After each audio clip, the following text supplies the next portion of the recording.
வணக்கம் நேர்களே, ஐபிசி தமிழின் அக்கினிப்பாறை நிகழ்ச்சிக்கு உங்களை வரவேற்கின்றோம். ஒவ்வொரு வாரமும் மக்கள் மனதில் உள்ள கேள்விகளுக்கும் விமர்சனங்களுக்கும் விடை காணும் இந்த நிகழ்ச்சியில் இந்த வாரம் முக்கியமாக இலங்கையில் சாதியம் தொடர்பான ஒரு கலந்துரையாடலாக இந்த நிகழ்ச்சி அமையவிருக்கின்றது. சாதியம் இலங்கையில் எவ்வாறு தோற்றம் பெற்றது, இன்று அதனுடைய நிலை எவ்வாறு இருக்கின்றது, தலித்திய அரசியல் அல்லது தலித்திய அரசியல் கோட்பாடு என்ன வகையில் இலங்கையில் தாக்கம் செலுத்துகின்றது, தலித்துகள் என்பவர்கள் இலங்கையில் யார் என்ற ஒரு கேள்வியும் எங்கள் முன்னால் இருக்கின்றது, மக்கள் முன்னால் இருக்கின்றது. இந்த கேள்விகளுக்கு பதிலளிக்கும் வகையில் இன்று நம்முடன் இணைந்திருப்பவர் சமூக செயற்பாட்டாளர், சாதியம் தொடர்பாக பல்வேறு விதமான விவாதங்கள் கலந்துரையாடலில் ஈடுபட்டிருப்பவரும் ஆரம்ப காலங்களில் இயக்க போராட்டங்களில் தன்னை இணைத்துக் கொண்டவருமாகிய ராகவன் அவர்கள் நம்முடன் இணைந்திருக்கின்றார். நேரடியாக நாங்கள் அவரை இந்த நிகழ்ச்சிக்கு வரவேற்றுக் கொண்டு கேள்விகளுக்கு செல்லலாம். வணக்கம் நடேசன். வணக்கம். முக்கியமாக நீங்கள் பல்வேறுபட்ட இந்த சாதிய ரீதியான கலந்துரையாடல்கள், சாதிய ரீதியான சமூக செயற்பாடுகளிலும் உங்களை இணைத்துக் கொண்டிருக்கின்றீர்கள். தற்போதைய காலகட்டங்களில் முக்கியமாக புலம்பெயர் தேசங்களிலும் கூட இன்று இந்த இலங்கை தலித் மேம்பாட்டு முன்னணி என்ற ஒரு அமைப்பு கூட இந்த ஐரோப்பா தேசங்களில் முக்கியமாக பிரான்சில் இருந்து இயங்குகிறார்கள். அதில் இடம்பெற்ற விவாதங்களில் கூட நீங்கள் கலந்து கொண்டிருக்கின்றீர்கள். இப்போது மக்களுக்கு ஒரு கேள்வி இருக்கின்றது, இலங்கையில் தலித் என்று அடையாளப்படுத்தப்படுபவர்கள் யார்? இந்த தலித் என்ற அடையாளப்படுத்தல் என்பதை விட அந்த தலித்தியம் என்ற அந்த சிந்தனையை பற்றி நாங்கள் முதல் அறிந்து கொள்ள வேண்டும். தலித்தியம் என்ற அந்த சிந்தனை ஒரு ஒடுக்கப்பட்ட மக்களுக்கான அந்த ஒரு குறிப்பிட்ட உபகண்டம், இந்திய உபகண்டத்தில் ஒரு ஒடுக்கப்பட்ட மக்கள் என்று சொல்லப்படுகின்ற, அவர்னர் என்று சொல்லப்படுகின்ற, தீண்டத்தகாதவர்கள் என்று சொல்லப்படுகிற ஒரு குறிப்பிட்ட மக்கள் கூட்டம், அந்த கூட்டத்திற்கான ஒரு இலக்கிய கலாச்சார அரசியல் சொல்லாகத்தான் அந்த தலித்தியம் என்ற சொல்லை நாங்கள் பயன்படுத்துகிறோம். அது அந்த சாதியம் எந்த நாட்டில் இருக்கின்றதோ, அந்த சாதிய ஒடுக்குமுறை எந்த நாட்டில் இருக்கின்றதோ அந்த நாட்டில் அந்த தலித்தியம் என்ற ஒரு எதிர் கலாச்சாரம், ஒரு ஆதிக்க கலாச்சாரத்துக்கான ஒரு எதிர் கலாச்சார பரப்பில் அந்த தலித் அல்லது தலித்தியம் என்ற சொல் முக்கியப்படுகிறது. ஆனால் இது கிட்டத்தட்ட இந்த போர்க்கால சூழ்நிலைக்கு முன்னர் அல்லது இந்த ஆயுத போராட்ட காலங்கள் ஆயுத போராட்டம் ஆரம்பிக்கப்பட முன்னர் இந்த தலித்தியம் என்ற அரசியல் சிந்தனை அல்லது தலித்தியம் என்ற இந்த கோட்பாடு இலங்கைக்குள் இருந்ததா, அது ஒரு பேசுபொருளாக இருந்ததா, அல்லது அவ்வாறு யாரும் இயங்கினார்களா?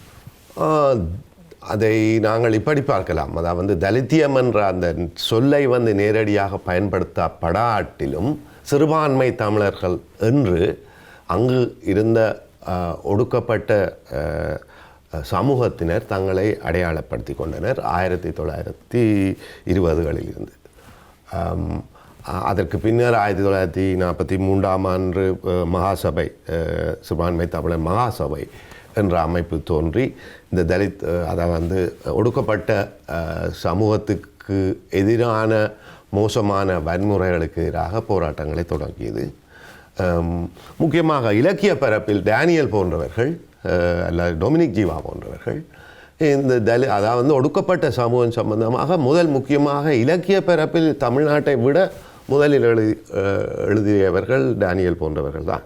இந்த தலித்தியம் என்ற அந்த இலக்கிய சிந்தனை மரபு டேனியலுக்கும் ஒரு முக்கிய பங்கு இருக்குன்னு தான் நான் யோசிக்கிறேன். ஆகவே அந்த சொல், இந்த இப்போ சிறுபான்மை தமிழர் என்ற சொல்லை ஏன் நீங்கள் பயன்படுத்துகிறீர்கள் என்று கேட்குற மாதிரி தான் இருக்குது அந்த தலித்தியம். இப்போ தலித்தியத்துக்கான ஒரு நீண்டகால அரசியல் கலாச்சார ஒரு பெரிய ஒரு ஆளுமை ஒன்று இப்போது வந்து கொண்டிருக்கின்றது. முக்கியமாக இந்தியாவில் அம்பேத்கரையோ அல்லது இந்த பெரியார் போன்றவர்களை முன்னிலைப்படுத்தி அவர்களுடைய சிந்தனை முறைகளை, முக்கியமாக அம்பேத்கரின் சிந்தனை முறைகளை பின்பற்றி அது பற்றிய இலக்கியங்கள், அது பற்றிய அரசியல் போன்ற விஷயங்கள் இந்தியாவில் மிக பலமாக வந்து கொண்டிருக்கின்றது. ஆகவே அந்த சிந்தனை முறை ஒரு முக்கியமான விஷயம். அதாவது ஒரு மோசமாக ஒடுக்கப்பட்டிருக்கின்ற ஒரு சமூகத்தினர் அந்த ஒடுக்குகின்றவர்களுடைய இலக்கியத்தை மீறி தங்களுடைய இலக்கியத்தை, தங்களுடைய சமூக கலாச்சாரங்களை முன்னிலைப்படுத்துவது கலாச்சார ரீதியான போராட்டத்துக்கு ஒரு முக்கியமான விஷயம் என்று தான் நான் நினைக்கிறேன். இலக்கிய ரீதியாக இப்போ நீங்கள் சொன்னதன் அடிப்படையில் இலக்கிய ரீதியாக இந்த விடயங்கள் பேசப்பட்டிருக்கு அல்லது எழுதப்பட்டிருக்கு. ஆனால் தற்போது காலகட்டத்தில் இந்த விடயங்கள் இந்தியாவிலிருந்து அல்லது தமிழ்நாட்டிலிருந்து வடகிழக்கு பகுதியில் இருக்க இறக்குமதி செய்யப்படுகின்றது என்ற வாதம் தான் இன்று முன்னிலை பெறுகின்றது. தேவையில்லாத விடயங்களை இங்கு கொண்டு வருகின்றார்கள். இந்த தலித்தியம் என்ற சொல்லுக்கோ அல்லது இந்த தலித்துக்கள் என்று அடையாளப்படுத்தப்படுபவர், இந்தியாவில் அடையாளப்படுத்தப்படுபவர்களுக்கும் இலங்கையில் இருக்கும் சமூகம் சார்ந்த இந்த சாதிய ரீதியான அடக்குமுறைக்கு உட்படுபவர்களுக்கும் எந்த ஒரு ஒரு ஒரு என்ன சொல்வது, ஒரு ஒற்றுமையோ ஒரு கனெக்ஷனோ இல்லை. இவர்கள் தேவையில்லாமல் இந்த விடயங்களை உள்ளே கொண்டு வருகின்றார்கள் என்ற பார்வை தான் இருக்கின்றது. அப்படி பார்க்க போனால் நாங்கள் தேசியம் அல்லது சுயநிர்ணயம் அல்லது மார்க்சியம் போன்ற பல்வேறு கருத்துகள் வெளிநாட்டிலிருந்து இறக்கப்பட்டவை தான். அது ஒன்றும் எங்களுக்கு என்ன நேட்டிவான விஷயம் கிடையாது. அதாவது நாங்கள் சுதேசமான விஷயம் கிடையாது. இவை எல்லாம் ஏற்றுமதி செய்யப்பட்டது அல்லது இறக்குமதி செய்யப்பட்ட விஷயங்கள் தான். நீங்கள் சுயநிர்ணய உரிமை என்று தமிழர்களின் இலக்கியத்தில் எங்கேயாவது ஒரு இடத்திலும் இல்லை. அல்லது தேசிய விடுதலை என்ற வார்த்தை பிரயோகங்கள் எல்லாம் ஐரோப்பாவிலிருந்து இறக்குமதி செய்யப்பட்ட விஷயம்தான். அப்படி பார்க்கும் பொழுது இந்த தலித்தியம் என்ற விஷயம் என்ன என்று பார்ப்பதை விட்டு அந்த தலித்தியத்தை நீங்கள் கொண்டு வருகிறீர்கள் என்றதை எதிர்ப்புணர்வாக பார்ப்பது தவறான விஷயம். முக்கியமாக இப்போ இந்துத்துவம் இந்தியாவிலிருந்து இறக்குமதி செய்யப்படுகிறது. அனுமார் சிலைகள் எங்களுடைய வழிபாட்டில் நான் சிறு வயதில் இருக்கும் பொழுது அனுமார் சிலை நான் வழிபட்டதை நான் பார்க்கவில்லை. இப்பொழுது கிராமமாக ஊருக்கு ஊருவாக பெரும் உயரம் ஆன அனுமார் சிலைகள் காணப்படுகின்றன. அப்போ இந்த அரசியலை பொறுத்தவரையில் எனக்கு ஆபத்தாக தெரிவது இந்த இந்துத்துவ இறக்குமதியை ஒழிய தலித்துவம் அல்ல. இப்போ இது ஒரு எதிர்ப்பரசியலாக, அங்கு வரும் இந்த மதவாத சக்திகளுக்கு ஒரு எதிர்ப்பரசியலாக இது தலித் அரசியலை முன்வைக்க வேண்டும் என்று நீங்கள் சொல்கின்றீர்களா?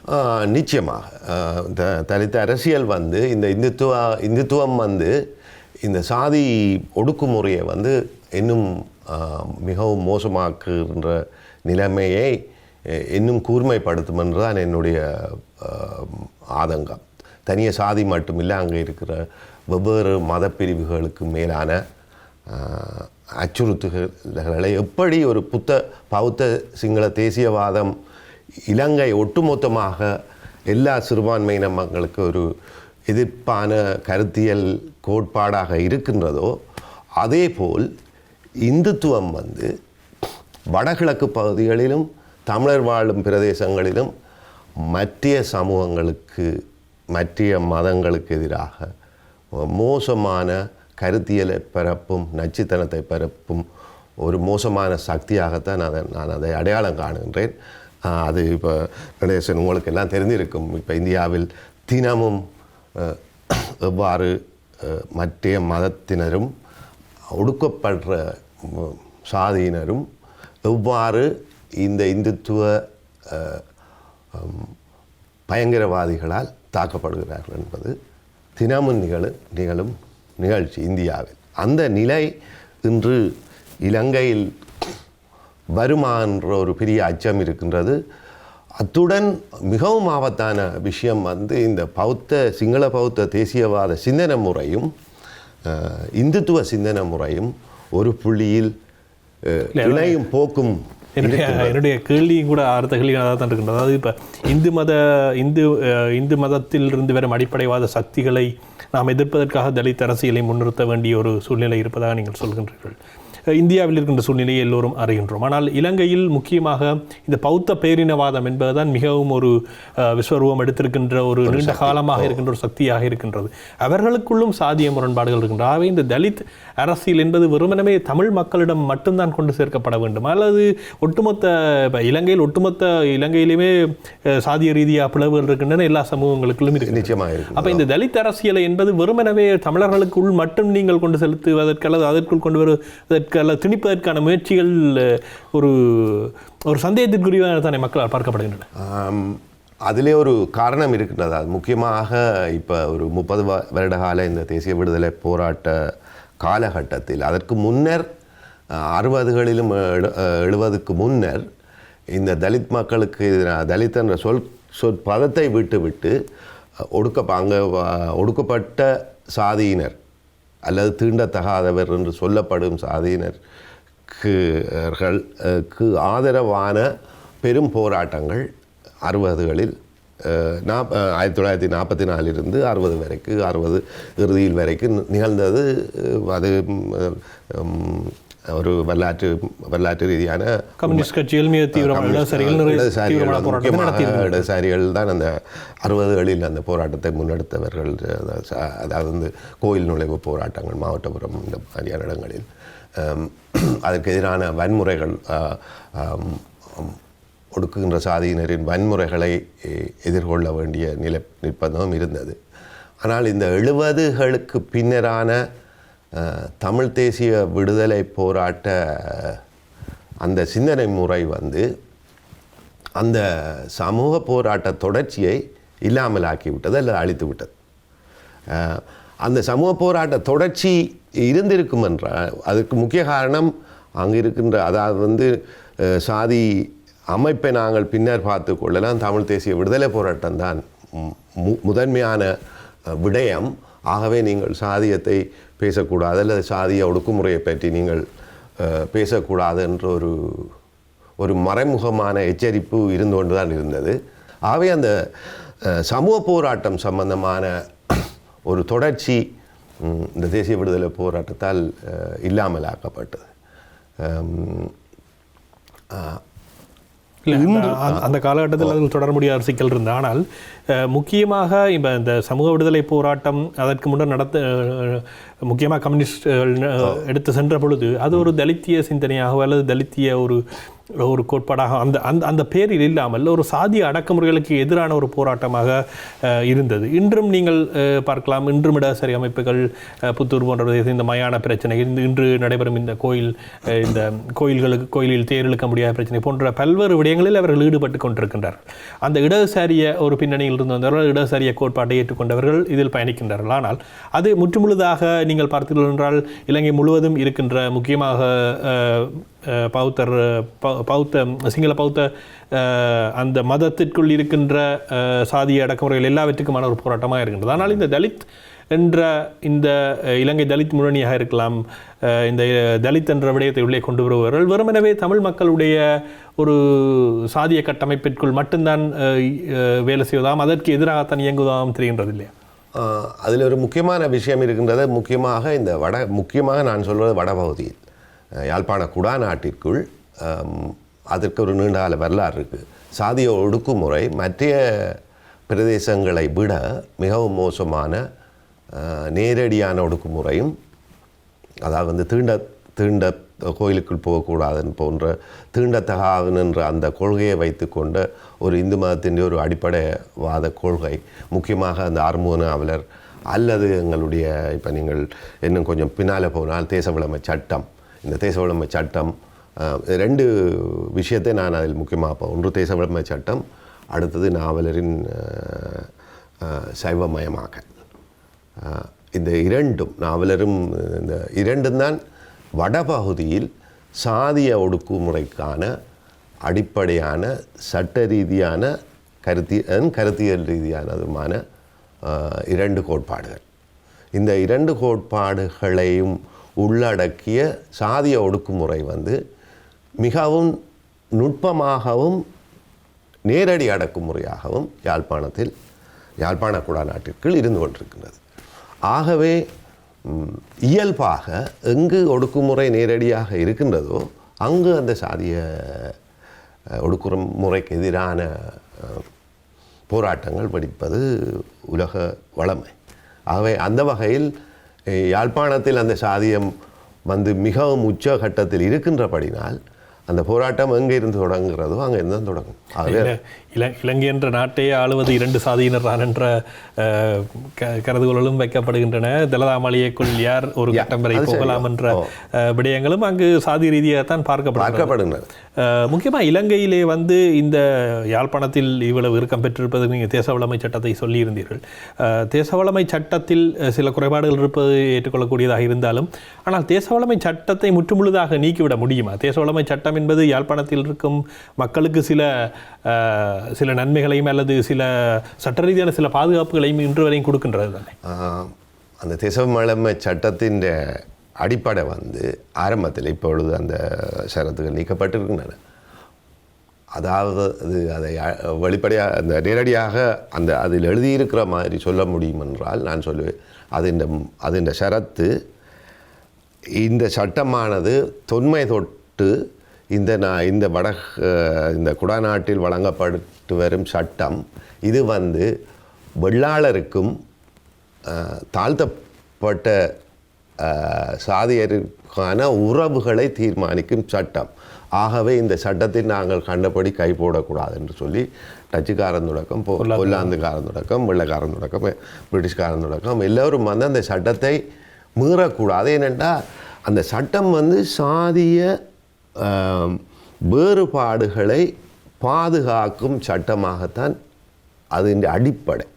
ஆகவே அந்த சட்டம் வந்து என்னை பொறுத்தவரையிலே அது ஒரு மோசமான சட்டம் என்று தான் இன்று வரைக்கும் முற்றுமுழுதாக நீங்கள் அந்த சட்டம் நான் முற்றுமுழுதாக அதை நிராகரிக்கிறேன். அதே மாதிரி இப்போ கண்டியன் லோ முக்கியமாக நான் சொல்வேன், இலங்கையில் வந்து எல்லா சட்டத்தையும் விட்டு ஒரு பொதுவான சட்டம் வர்றது தான் ஒரு செக்யூலர், அதாவது வந்து ஒரு மதச்சார்பற்ற ஒரு நாட்டிற்கு அப்படி ஒரு சட்டம், அதாவது பொதுவாக எல்லா பிரஜைகளுக்கும் ஒரே மாதிரியான சட்டம் வருவது தான் நல்லதுன்றது என்னுடைய அபிப்பிராயம். இலங்கையில் சாதியம் பற்றி பேசும்பொழுது இப்போ இந்தியாவில் இருக்கும் சாதியம் என்பது அங்கே ஒரு ஆதிக்க சமூகமாக இருப்பவர்கள் இந்த பார்ப்பனிய சமூகத்தை சார்ந்தவர்களாக இருக்கின்றனர். ஆனால் அதே அளவிற்கான அதே மாதிரியான சாதியத்தினுடைய கட்டமைப்பு தான் இலங்கையிலும் இருக்கின்றதா? இலங்கையில் வந்து அவ்வாறு அதாவது அங்கு பிராமணர்களாக இருக்கணும் அல்லது இந்த பார்ப்பனிய சமூகத்தை சார்ந்தவர்கள் ஆதிக்கம் செலுத்தக்கூடியவர்களாக அங்கே இல்லை தானே.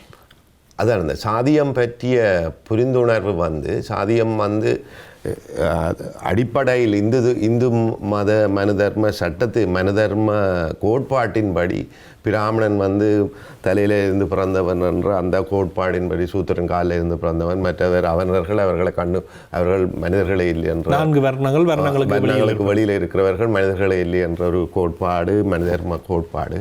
ஆனால் அப்படி நடைமுறையில் அப்படி எல்லா இடமும் நிகழ்வதில்லை. முக்கியமாக இந்தியாவிலும் அப்படி நிகழ்வது கிடையாது. ஆனால் எங்களுடைய அடிப்படை பிரச்சனை வந்து அந்த சித்தாந்தம், அந்த மனிதர்ம சித்தாந்தத்தின் அடிப்படை வந்து சாதிய வேறுபாடு. சாதியம் வந்து ஒன்றோடு ஒன்று சேரக்கூடாது. அகமண முறையிலிருந்து உங்களுடைய கலாச்சார உங்களுடைய பண்பாட்டு தளம் வந்து சாதியாக இருக்கிறது. கலாச்சார பண்பாட்டு தளம் நீங்கள் சாதியாக இருக்கிறதை வந்து இந்து மதம் நியாயப்படுத்துகிறது. இங்கு யாழ்ப்பாணத்திலோ அல்லது வடபகுதியில் என்ன நிகழ்ந்ததுன்னு சொன்னால் அதை பற்றி நான் ஒரு கட்டுரையும் எழுதியிருக்கின்றேன். இந்த வெள்ளாளர்கள் வந்து பெரும்பான்மையாக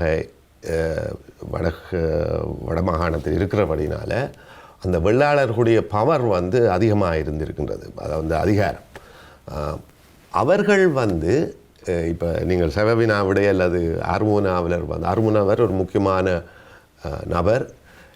இந்த வெள்ளாளருக்கு வந்து சாதிய ரீதியாக அவர்களை புனருத்தாரணம் செய்தவர். அதை வந்து அவர்களை ஸ்பிரிச்சுவலைஸ் பண்ணி அவர்களை எப்படி ஒரு பிராமணருக்கு ஒப்பானவர்களாக கொண்டு வந்ததில் ஆர்மோனாவிலருக்கு முக்கிய பங்கு இருக்கிறது. இப்போ நீங்கள் ஆர்மோனாவிலர் செவவினாவிடை இந்த விடயங்களை படித்தால் அவர் அந்த சூத்திரர் வந்து மனு தர்மத்தில் சூத்திரர்களுக்கு வந்து இடமில்லை. நீங்கள் சூத்திரன் வந்து வேதத்தை சொன்னாலே உங்களுடைய வாய்க்குள் உங்களுடைய காதுக்குள் ஈயத்தை ஊற்ற வேண்டும் என்று சொல்லி மனு சொல்லுகிறார். அதாவது வந்து ஒரு சூத்திரன். ஆனால் ஆர்மோனாவிலர் வந்து சூத்திரனும் வந்து பிராமணன் ஆகலாம் என்ற ஒரு பிராமண சிந்தனை முறையை வந்து வெள்ளாளர்களுக்கு கொண்டு வந்தது, ஆகமம் மயப்படுத்தினது வந்து ஆர்மோனாவிலற்ற ஒரு வெற்றி. அதாவது வெள்ளாளருக்கான ஒரு கலாச்சார வெற்றியை அவர் செய்து கொடுத்துருக்கிறார். அதான் இன்று வரைக்கும் எல்லோரும் ஆர்மோனாவில போற்றுகிறார்கள் என்ற எங்களுடைய சாதியை ரொம்ப காப்பாற்றி வச்சிருந்தது. அந்த வகையில் பார்த்தால் இலங்கையில் இருக்கும் சாதிய கட்டமைப்புக்கும் இந்தியாவில் இருக்கும் சாதிய கட்டமைப்புக்கும் வேறுபாடுகள் சில வேறுபாடுகள் இருக்கின்றன.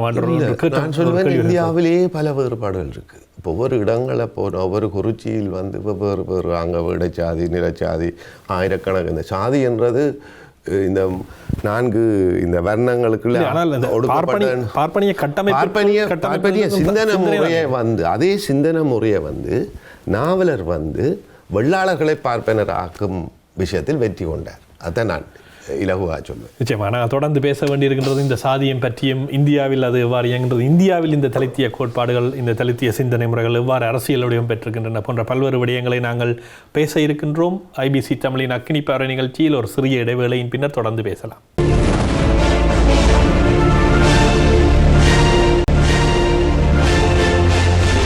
வணக்கம் நேயர்களே, மீண்டும் உங்களை அக்னி பார்வை நிகழ்ச்சிக்கு வரவேற்கின்றோம். சாதியம் தொடர்பான சாதியத்தின் தோற்றம் தொடர்பாகவும் தலித்திய அரசியல் கோட்பாடுகள் பற்றியதுமான ஒரு விவாத நிகழ்ச்சியாக இது அமைந்திருக்கின்றது. ராகவன் அவர்கள் நம்முடன் இணைந்திருந்து இந்த கேள்விகளுக்கு பதில் சொல்லிக் கொண்டிருக்கிறார். முக்கியமாக இலங்கையிலே சாதியத்தின் தோற்றம் அல்லது இலங்கையிலே இருக்கும் சாதியத்தின் தோற்றம் என்பது இப்போ இந்தியாவில் இந்துத்துவம் அல்லது இந்த பார்ப்பனிய அந்த கட்டமைப்பில் இருந்து சாதியத்தின் தோற்றம் வலுப்பெற்றதாக தெரிகின்றது. ஆனால் இலங்கையிலும் கூட இது வெறுமனவே மதத்திற்குள் மட்டுமாகத்தான் இருக்கின்றது. ஏனென்றால் வேறு மதத்தை சார்ந்தவர்களும் இந்த கட்டமைப்பு, முக்கியமாக சொன்னால் இந்த இந்து சமயம் அல்ல சைவ சமயத்திலிருந்து வெளியேறியவர்கள் கூட இந்த கட்டமைப்பை அல்லது இதனை இன்றும் பின்பற்றி கொண்டு தானே இருக்கின்றார். அது உண்மையோ, ஆனால் வேறுபாடுகளும் இருக்கிறது, அதில் உண்மையும் இருக்கின்றது. அதான் இப்போ அம்பேத்கர் வந்து அழகாக சொல்லுவார், இந்த இந்துன்றது வந்து நீங்கள் மத நம்பிக்கை இல்லாதவன் அல்ல இந்து. அவன் முறை வந்து என்னென்னா அங்கே பல்வேறு மதத்துக்கான பல்வேறு நூல்கள் இருக்கின்றன, பல்வேறு கடவுளர்கள் இருக்கின்றன, பல்வேறு வழிபாட்டு முறைகள் இருக்கின்றன. ஆகவே நீங்கள் இந்து மதத்தை நம்பாதவன் கூட இந்து இல்லை, சாதியை நம்புறவன் தான் இந்து. அப்போ உண்மையாக கிறிஸ்தவனை மாறினாலும் அவனுடைய கலாச்சார பழக்க வழக்கங்கள் நடைமுறைகள் அவனுடைய சாதி என்றதை அவன் எப்பொழுதும் விடாமல் இருக்கும் வரைக்கும் அவன் ஒரு இந்துவாகத்தான் நடந்து கொண்டிருக்கிறான். ஒரு இந்துவாகத்தான் அவன் தன்னுடைய சிந்தனைக்குள் அவன் இந்துவாகத்தான் இருக்கிறான். அப்போ அவன் கிறிஸ்தவனாக இருந்தாலும் அவன் இந்து தான் உண்மையின்படி, சாதியை கடைப்பிடிக்கும் வரைக்கும். சாதியை ஏற்றுக்கொள்ளும் வரைக்கும் அவன் இந்துவாக இருக்கும் பொழுது என்ற ரீதியில் நாங்கள் பார்க்க வேண்டியிருக்கின்றது. அவ்வாறு தான் பார்க்கின்றோம்.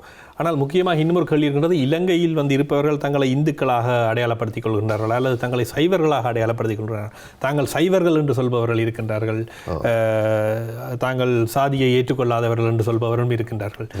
இந்த முரண்பாடுகள், இந்த வித்தியாசங்கள், அதாவது இன்றுதான் இந்து என்பது இலங்கையிலே பரவலாக்கப்படுகின்றது, நாங்கள் சிவனை முழு முதல் கடவுளாக ஏற்று சைவர்களாக இருப்பவர்கள் என்று சொல்லிக்கொள்பவர்கள், சைவத்திற்கும் இந்த சாதியத்திற்கும் தொடர்புகள் இல்லாத போதுதான் அவர்களுடைய ஒரு விமர்சனமாக அல்லது விவாதமாக இருக்கின்றது. இல்லை சைவர்கள் என்றது வந்து இப்போ யாழ்ப்பாணத்தில் அது முக்கியமாக நான் திருப்பி சொல்வேன், அர்முனாவில் தான் அந்த சைவ சமயம் இந்து ஒரு கடவுள், சைவ கடவுள் அல்லது மற்ற சிறு தெய்வ வழிபாடுகளை ஏற்றுக்கொள்ளாமல் அதுவும் வந்து ஒரு ஒடுக்கப்பட்ட மக்களுக்கு எதிரான ஒரு செயல்பாடு தான் இந்த யாகங்கள். ஏன்னா வேள்விகள் நடக்கக்கூடாது, சிறு தெய்வ வழிபாடு ஒழிக்கப்பட வேண்டும் என்பதில் முக்கியமாக செயல்பட்டவர் ஆர்மோனா அவர். இப்போ நீங்கள் அதான் அந்த பிரச்சனை, அந்த பார்ப்பனர்கள் என்றது வேறு, பார்ப்பனிய சிந்தனை முறை என்றது வேறு. அந்த பார்ப்பனிய சிந்தனை முறை தான் இங்கு பிரச்சனை. அப்போ ஆர்மோனாவலர் வந்து அந்த பார்ப்பனிய சிந்தனை முறைக்கு ஒரு வேளாளர் ட்விஸ்ட் ஒன்றை கொடுத்துருக்கிறார். அப்போ அந்த வேளாளரை வந்து பார்ப்பனிய சிந்தனை முறைக்குள் கொண்டு வந்து அவர்களை தெய்வீகப்படுத்திய வேலையை அவர் செய்திருக்கின்றார்.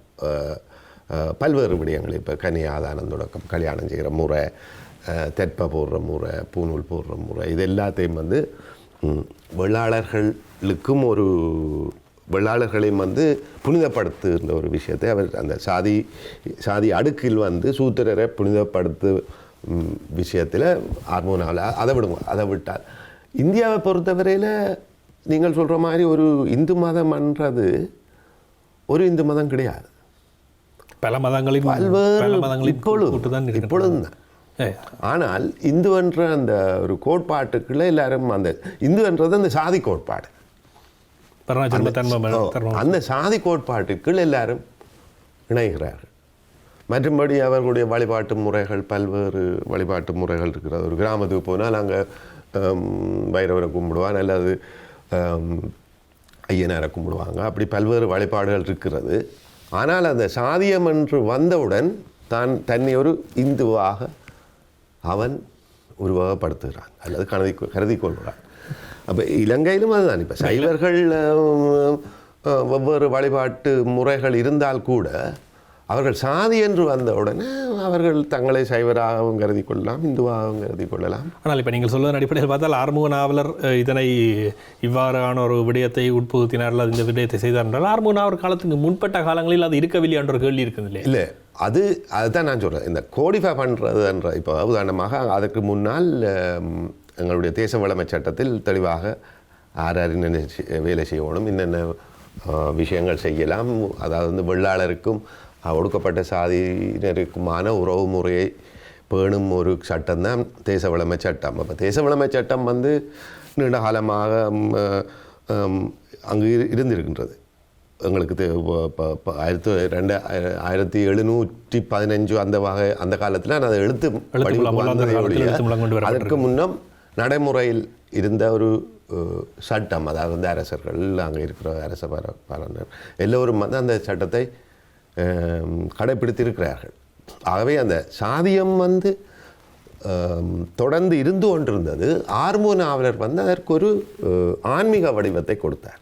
அப்போ சாதியத்தின் தோற்றம் எங்கிருந்து வருகின்றது? இது சமயங்களின் அடிப்படை தானா? இப்போ சாதியம் என்பது நீண்ட காலமாக இருந்திருக்கின்றது, சமயங்கள் பின்னால் வந்திருக்கின்ற ஒரு கருதுகோளும் இருக்கின்றது. சாதியத்தின் தோற்றம் எங்கிருந்து வருகின்றது? முக்கியமாக அது ஏன் இந்த சவுத் ஏஷியன், அதாவது இந்த தெற்காசிய சமூகங்களுக்குள் ஏன் அது இவ்வாறு இறுக்கமாக இருப்பது காரணம் சமயம் மட்டும்தானா? இல்லை, சாதியம் இப்போ உதாரணமாக உலகத்தில் எல்லா இடங்களிலும் வேறுபாடுகள், ஏற்றத்தாழ்வான சமூக நிலைகள், அடிமை சமூகம், பல்வேறு சமூகங்கள் இருந்திருக்கின்றன. உதாரணமாக இங்கு பிரித்தானியாவிலும் தொழிலாளர் வர்க்கம் அல்லாத விட மோசமான அடிமைகள். இப்போ இவர்கள் அடிமைகளை வாங்கி விற்றவர்கள் தானே.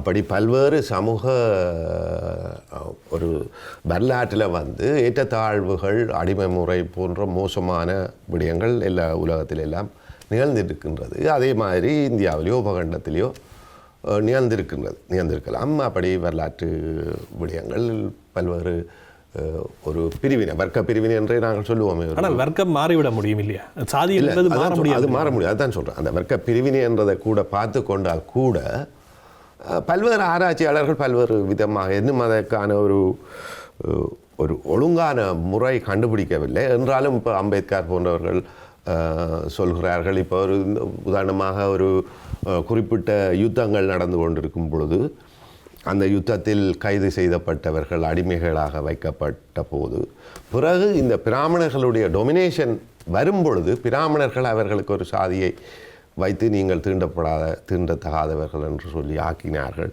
பிறகு அவர்கள் இப்போ ஏற்கனவே இருக்கின்ற ஒரு ஏற்றத்தாழ்வை கோட்பாடு ரீதியாக, அதுக்கு கருத்தியல் ரீதியாக நீங்கள் அதுக்கு ஒரு விளக்கம் கொடுக்கும் பொழுது, இப்போ மனிதர்மம் போன்ற சாத்திரங்களால் விளக்கம் கொடுக்கும் பொழுது அந்த கருத்தியல் பிறகு தொடர்ந்து சாதிய அடுக்கை இப்போ நீங்கள் உதாரணமாக இப்படி வையுங்களேன். இப்போ மனு தர்மத்தில் சொல்லியிருக்கிறது அகமானம் தான் செய்யலாம். நீங்கள் வேறொரு சாதியில் செய்தால் உங்களை கழுத்தை வெட்டலாம், காலை வெட்டலாம், கையை வெட்டலாம்னு சொல்லி புது புது சட்டங்கள் இருக்குது. அப்போ நீங்கள் அப்படி ஒரு சட்டம் இருக்கும் பொழுது நீங்கள் பிறகு அந்த பிறப்பாலே நீங்கள் சாதியாக வரக்கூடிய வாய்ப்புகள் இருந்திருக்கும். ஆகவே ஆனால் அதை விட முக்கியமாக இன்று அந்த சாதியம் தொடர்ந்து பேணப்படுகிறது என்றால் எங்களுக்கு முக்கியமான விஷயமே ஒழிய வரலாறில் எந்த பாயிண்டில் அது இப்படி வந்ததோ வராதோன்றது ஒரு பெரிய ஆய்வுக்குரிய விஷயம்தான், இன்றும் ஆய்வுக்குரிய விஷயம்தான் அது. ஆனால் இப்போ அம்பேத்கர் போன்றவர்கள் பெரும் ஆய்வு செய்திருக்கிறார்கள். இல்லை, அவருடைய ஆய்வின் பின்னர் அவர் எடுத்த முடிவு என்பது இந்த இந்து மதத்திலிருந்து வெளியேறுவது என்ற ஒரு முடிவுக்கு அவர் வருகின்றார். நீ இந்துவாக இருக்கும் பொழுதுக்கு நீ சாதியை விட முடியாது. அதிலிருந்து அவர் பௌத்தத்தை நோக்கி செல்கின்றார், பௌத்தத்திற்கு மதம் மாறுகின்றார். ஆனால் இப்போ இலங்கையில் நீங்கள் பார்த்தீர்களானால் பௌத்தம் என்பது கூட இப்போ இந்துவாக இருப்பவர்களிடம் மட்டும்தான் சாதியம் இருக்கின்றதா என்ற கேள்வி கேட்கும் பொழுது நீங்கள் சொன்னபடியும் அவர்கள் மதம் மாறினால் கூட அவர்கள் அந்த இந்து கலாச்சார என்ற விடயங்களை சாதியத்தை விடவில்லை ஆனால் இந்த பார்ப்பனியத்திற்கு எதிராக கிளந்து எழுந்த ஒரு சமயமாக ஒரு மார்க்கமாக பௌத்தம் இருக்கின்றது.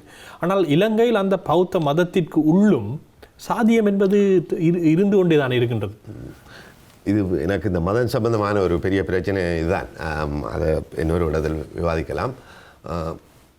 இலங்கையில் இருக்கும் பௌத்தத்தை நான் ஒரு பௌத்த மதம் என்ற பௌத்த மத சிந்தனை, அதாவது பௌத்த மத கருத்தியலை நான் ஒரு பௌத்த மதத்தின் அடிப்படை நோக்குகளே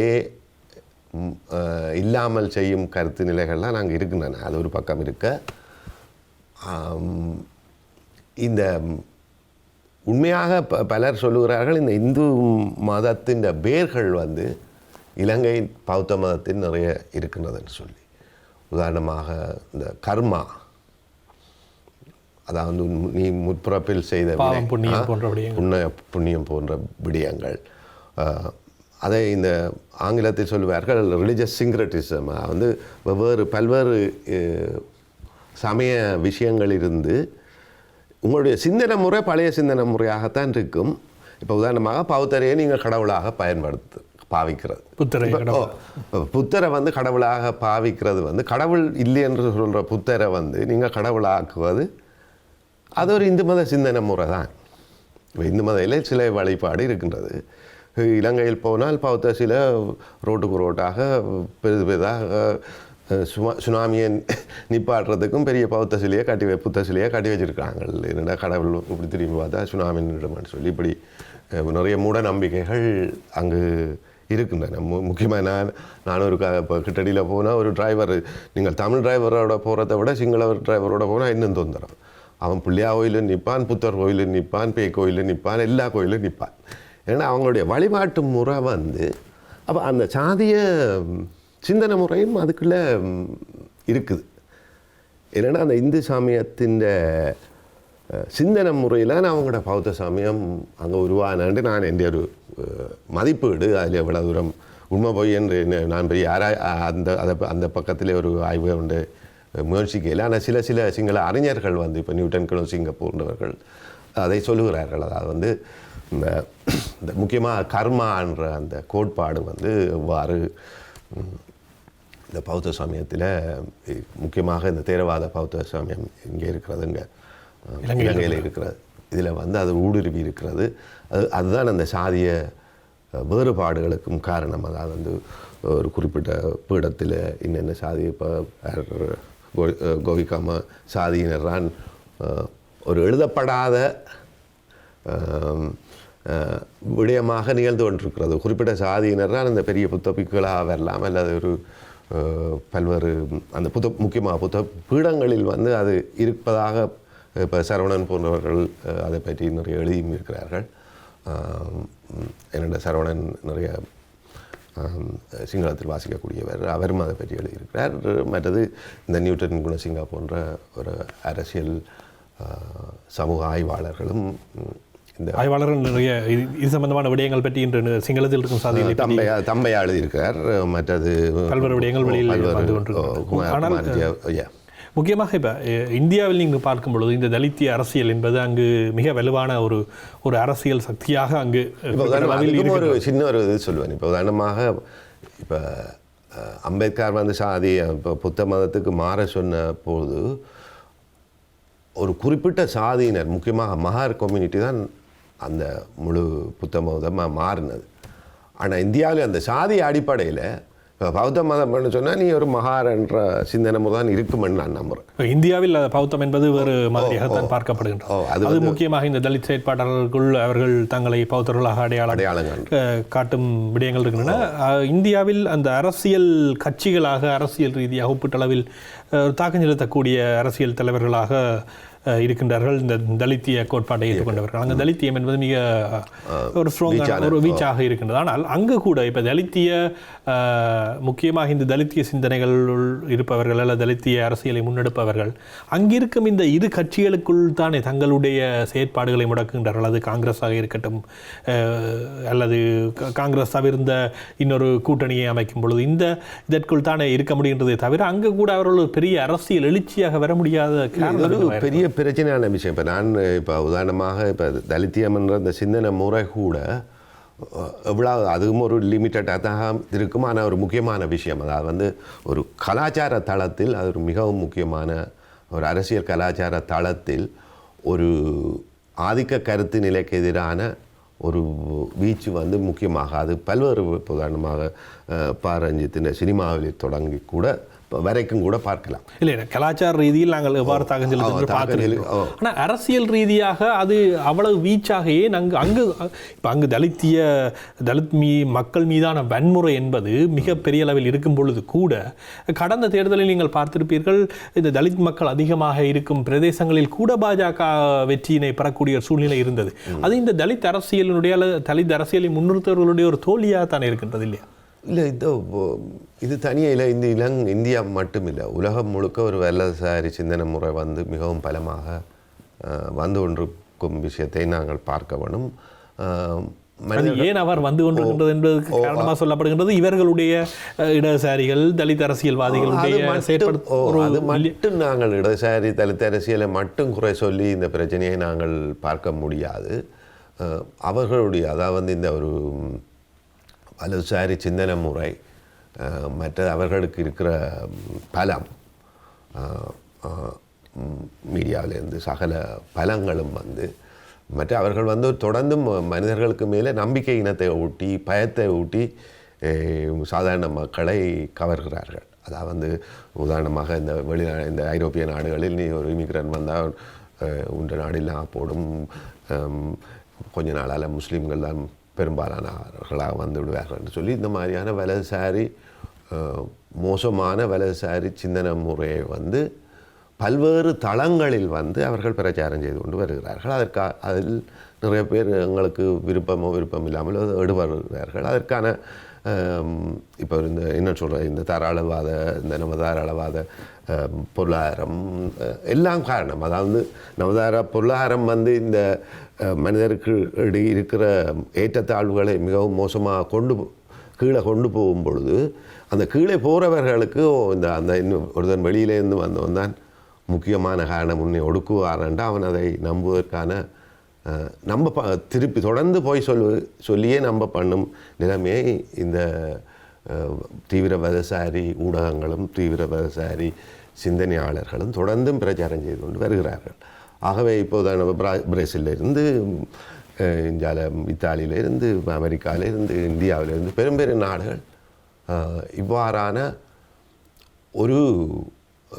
ஒரு அச்சநிலை இந்து மதம் வந்து இப்போ நம்ம இந்தியாவில் இந்து மதம் வந்து இந்த முஸ்லீம்களால் வந்து அல்லது வேறு கிறிஸ்தவர்களால் வந்து இல்லாமல் ஆக்கப்பட போகிறது, மதம் மாற்றம் செய்யப்படுகிறார்கள். ஆகவே நீங்கள் எல்லோரும் ஒன்றாக சேர்ந்து இப்போ இந்த விடயம் என்பது இது மத அடிப்படைவாதமாக இருந்தாலும் சரி, இந்த தீவிர வலதுசாரிகள் இங்கே இருக்க நைஜல் ஃபராஜ் போன்றவர்கள், RSS போன்ற இவர்கள் வந்து இதனைத்தான் தொடர்ந்து செய்து கொண்டிருக்கிறார்கள். ஆனால் இந்த கருத்தியல் எப்போது ஏற்கப்படுகின்றது என்றால் இவ்வளவு காலமும் உதாரணமாக இந்தியாவில் காங்கிரஸினுடைய ஆட்சி, இங்கும் கூட பிரித்தானியாவில் நீங்கள் பார்த்தீர்கள் இதற்கு முன்னர் இருந்த லேபர் தொழிலாளர் கட்சி, இவர்களுடைய ஆட்சியில் கூட மக்கள் மோசமாக பாதிக்கப்பட்டிருந்த ஒரு நிலைமைதான் மக்களுடைய சூழ்நிலை இன்று அதனை நம்புவதற்கு ஏற்படுத்தி இருக்கின்றது. அதில் நிறைய உண்மை.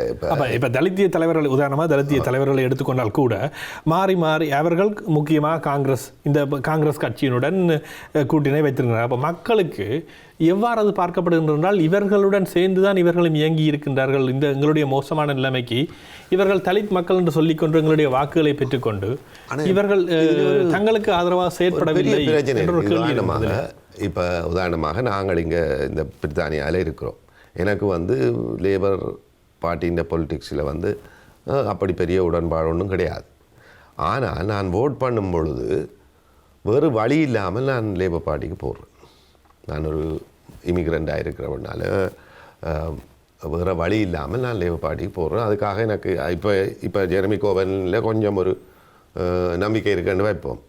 அதிலும் எனக்கு முழு நம்பிக்கை இல்லை, ஒரு குறிப்பிட்ட நம்பிக்கை, ஏதாவது ஒரு சின்ன சேஞ்சஸ் வரலாம்னு சொல்லி. ஆனால் நான் ஓட் பண்ணும்பொழுது போய் லேபருக்கு போடுகிறேன் என்றால் என்னுடைய இருப்பு சம்பந்தமானது. அதே போல்தான் காங்கிரஸ் பிஜேபியை ஒப்பிடும் பொழுது அவர்கள் காங்கிரஸ் இப்போ பிஜேபி உங்களுக்கு கொல்வதற்கான லைசன்ஸை ஆர்எஸ்எஸ்க்கு கொடுத்துருக்கின்றது. அதாவது ஒரு முஸ்லீமை கொல்லலாம், ஒரு தலித்தை கொல்லலாம் என்ற லைசன்ஸை அவர்களுக்கு கொடுத்திருக்கிறார்கள். அந்த வன்முறை இன்று இந்த பிஜேபி ஆட்சி செய்த காலங்களில் மிகவும் வர மோசமாக போய்கொண்டிருக்கிறது. ஆட்சியில் கூட பிஜேபியில் கொலை செய்தவர்கள் ஆட்சியில் எம்பியாக வர்ற நிலைமை கூட இருக்கின்றது மோடியில் இருந்து. சரியா, கொலை குழந்தையானவர். அப்படி பார்க்கும்போது என்னுடைய இருப்பு அங்கே காப்பாற்றப்பட வேண்டும் என்றால் அரசியல் ஒரு நீண்டகால அரசியல் என்பது ஒரு விஷயம், அதை நாங்கள் யோசிக்கலாம். ஆனால் ஒரு மனிதனுடைய இருப்பு முக்கியம். அப்போ அவன் காங்கிரஸுக்கு தான் போடுவான், அல்லது பிஜேபி அல்லது அந்த கட்சி கூட. அம்பேத்கர் காங்கிரஸையும் மறுத்தார், பிஜேபி மறுத்தார்.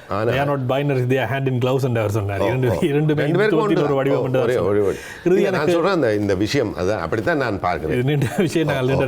இறுதியாக இந்த கேள்வி எடுத்துக்கொள்ளுங்கள். முக்கியமாக இன்றிருக்கும் தலித் தலைவர்களோடு நீங்கள் பல்வேறு தரப்பட்டவர்களை உதாரணம் காட்டியிருந்தீர்கள்.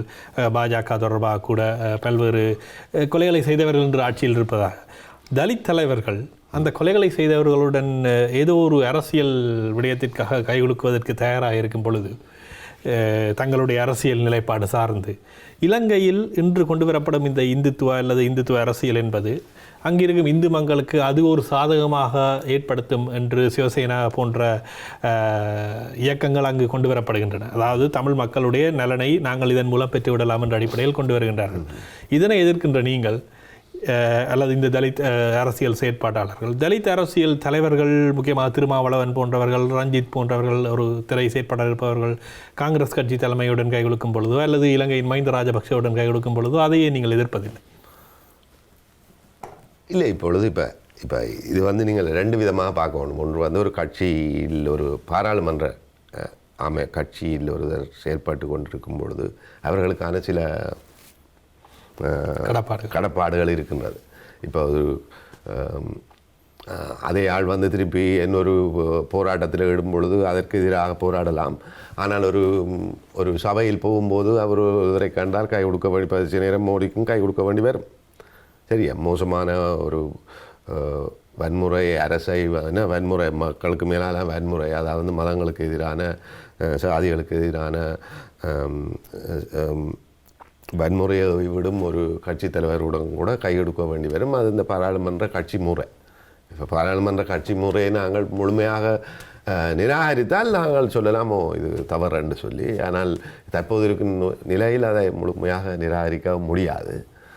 அந்த வகையில் நாங்கள் அதை ஒரு பெருசுபடுத்தி இப்போ உதாரணமாக அப்படி பல்வேறு நிகழ்ச்சிகள் நடந்திருக்கு. இப்போ உதாரணமாக நானும் நீங்களும் படம் எடுக்கிறோம்னு வைங்க, 2 பேரும் படம் எடுத்து போட்டால் இன்னொருத்தர் எழுதுவார், என்ன பாருங்கள் ராகவன் நடேசனுடன் படம் எடுத்திருக்கிறார், இந்த நடேசனுடன் கட்சியும் ராகவனின் கட்சியும் ஒன்றாக போயிட்டேன்னு சொல்லி இப்படி பல்வேறு கதைகள் எல்லாம் உருவாக்கலாம். ஆனால் இலங்கையை பொறுத்தவரையில் நான் சொல்லுவேன், அந்த வகையில் தமிழ் தேசியவாதம் கூட ஒரு நாளும் மதச்சார்பாக இருந்தது இல்லை. அதில் ஒரு குறைந்தபட்ச ஒற்றுமையாவது அங்கு இருக்கக்கூடியதாக இருந்தது. பல்வேறு மதங்களுக்கு இடையான ஒற்றுமை, இஸ்லாம் முஸ்லீம் மக்களுக்கு எதிரான மோசமான நடவடிக்கைகளை தவிர்த்து, முக்கியமாக கிறிஸ்தவ இந்து கிறிஸ்தவ ஒற்றுமை மிகவும் பலமாக இருந்தது இந்த தமிழ் தேசியவாத போராட்ட காலகட்டத்தில். முக்கியமாக இந்த பாதிரியார்கள் எல்லாம் தமிழ் தேசியவாதத்தை முக்கியமாக போர்க்குரலாக எழுப்பியவர்கள் பல பேர் கைது செய்யப்பட்டிருக்கிறார்கள் இப்படி. ஆனால் இன்று அந்த நிலைமை மிகவும் சிக்கலான, மிகவும் மோசமான நிலைமைக்கு தள்ளப்பட்டிருக்கிறதுக்கு அதுக்கு இந்த இந்துத்துவா, சிவசேனா போன்ற அமைப்புகள் அங்கிருக்கும் சிறிய வேறுபாடுகளை பூதாகரமாக்கி மக்களிடையே வேறுபாடுகளை விதைப்பதும் மட்டுமல்ல, இது திரும்பவும் அந்த சாதிய வன்முறையை வந்து இன்னும் மோசமாக்கும் நிலைமை தான் இருக்கின்றது. நீங்கள் சொல்கிற மாதிரி இந்த இடதுசாரிகளோ அல்லது இந்த இலத்தியம் சம்பந்தமாகவோ அல்லது சாதியம் சம்பந்தமாக யோசிப்பவர்கள் வந்து தொடர்ந்து சோமலாக இருக்கிறார்களோ என்ற உங்களுடைய கேள்வியும் ஒரு நியாயமானதாக தான் இருக்கின்றது என்று நான் தொடர்ந்து இயங்குவீர்கள் என்று நானும் நம்புகிறேன். உங்களுடைய சிந்தனைகளுக்கும் செயற்பாடுகளுக்கும் நமது வாழ்த்துக்கள். நன்றி. மற்றும் ஒரு நிகழ்ச்சியில் உங்களை சந்திக்கும் வரை விடைபெற்றுக் கொள்கின்றோம். இது IBC தமிழின் அக்கினி பார்வை. தீ பரவட்டும்.